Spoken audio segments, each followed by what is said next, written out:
Hello বন্ধুরা, সবাইকে শুভ সন্ধ্যা।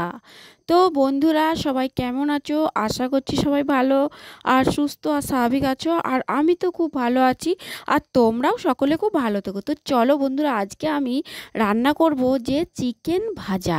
তো বন্ধুরা দেখো, এখানে আমি চিকেন নিয়ে নিয়েছি আর চিকেনগুলো কেটে ভালো করে ধুয়ে নিয়েছি। তো ছোট ছোট করে পিস করতে হবে বন্ধুরা। দেখো, ছোট্ট ছোট্ট করে পিস করেছি, নাহলে বেশ সেদ্ধ হবে না, কাঁচা কাঁচা রয়ে যাবে। তো চলো আমি এবারে কিভাবে আমি চিকেনটা ভাজি দেখো। তো এই দেখো, চিকেনটার মধ্যে প্রথমে ধুয়ে ভালো করে জল ঝরতে দিয়েছিলাম। এবারে নুন, হলুদ, লঙ্কা গুঁড়ো ভালো করে মাখিয়ে আর আবার এটা একটা অন্য পাত্রেতে জলটা ঝাড়াতে দেবো। মানে যত নুনটা ভিতরে ঢুকবে তত জল একটু একটু বেরোবে, সেই জলটা থাকলে জলটা বেরিয়ে যাবে। তো ওর জন্য আর কি একটা অন্য পাত্রেতে আর নুন হলুদ মাখিয়ে রেখে দেবো। কিছুক্ষণ রাখবো বন্ধুরা, 10 থেকে 15 মিনিটের মতো রাখবো। এবারে দেখো, আমি গোটা জিরে, শুকনো লঙ্কা নিয়ে নিয়েছি। তো তোমরা লঙ্কাটা পরিমাণ হিসাবে দেবে, কারণ লঙ্কাটা বেশি দিলে ঝাল হয়ে যাবে। তো দেখো, আমি সব কটাই লঙ্কা আর গোটা জিরে দিয়ে দিলাম। তো ভালো করে লঙ্কা আর গোটা জিরেটা ভেজে নেব। তো ওর সাথে জিরে গুঁড়ো, লঙ্কা গুঁড়ো, তারপরে আরও অনেক রকম ধনে গুঁড়ো তোমরা দিলেও দিতে পারো।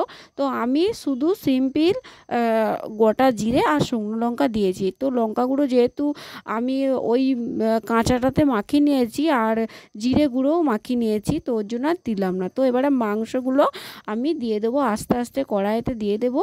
তো গ্যাসটা কিন্তু কম রাখবো। তো গ্যাসের আঁচটা কমিয়ে দেবো, কারণ জোর বাড়িয়ে দিলে খেতে ভালো হবে না, টেস্ট মানে সেদ্ধ ভালো হবে না। ওর জন্য তো আমি কি করব, ভালো করে গ্যাসটা কমিয়ে আর ভালো করে ওই নেড়ে চেড়ে আর একটা পাত্রে ঢাকা দিয়ে দেবো। তো ঢাকা দিয়ে দিয়ে আস্তে আস্তে করে একবার করে হবে, আর 10-15 মিনিট পর পর অন্তর অন্তর আমি এটাকে নাড়বো।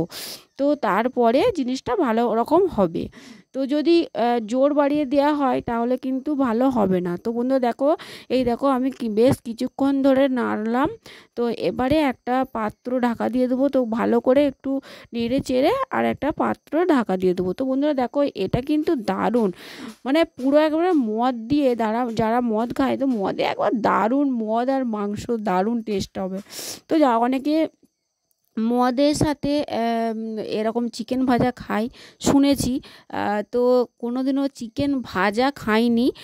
তো মানে বেশিরভাগ চিকেন ভাজা খাওয়া হয় না, কারণ 4 জন মেম্বার বাড়িতে। তো ছেলেগুলো যদি না খায় তাহলে আমি আর তোমাদের দাদাভাই তো খেতে পারি না, কারণ ছেলেগুলো যদি কষা বা ঝোল খেতে পছন্দ করে, ওর জন্য একবারে এক ফাঁকেই সব করে নেওয়া হয়।